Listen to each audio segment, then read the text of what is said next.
Hello everyone, welcome to English Short and Classes. Exercise 46.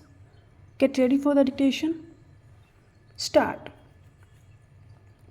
The crux of the whole matter, therefore, is the inability on the part of the government to manipulate the prices in a manner whereby it may be possible to achieve crop planning in order to achieve the desired results.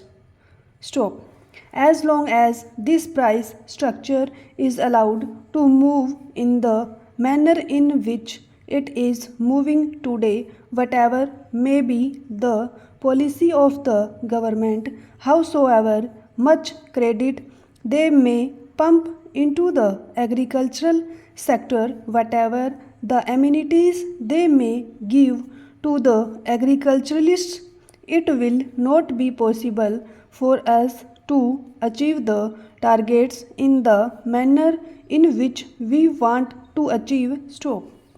I would have been satisfied if, as a result of this increased agricultural production, the farmer was better off. Stop. But we find that whenever there is increased production in response to higher prices, the markets slump down so heavily that ultimately the farmer stands to lose instead of to gain. Stop. Therefore, the farmer loses both ways and the country also loses. Stop.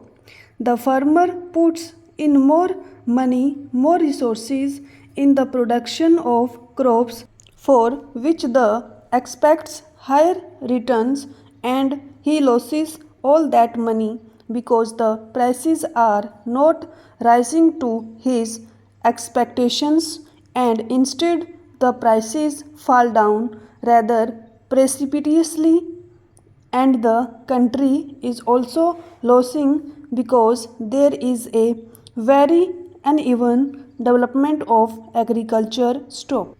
Therefore, the crux of the whole problem is not just to hold the price line or just to see that black marketing is avoided. Stop. That is only one part of the job, a very important part of the price policy, and that has got to be kept in mind. Stop.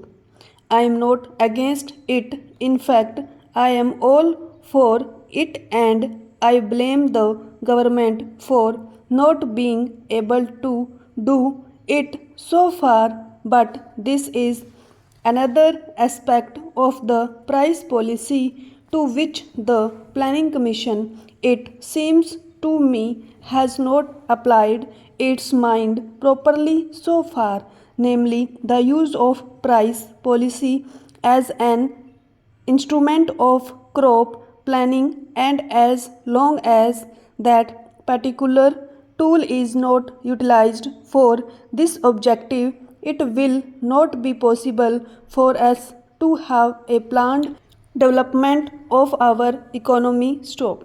Then there is the question of incentives. Stop. We are now told every time that unless incentives are given, it will not be possible for us to develop our economy. Stop. We are hearing daily about our export promotion. Stop.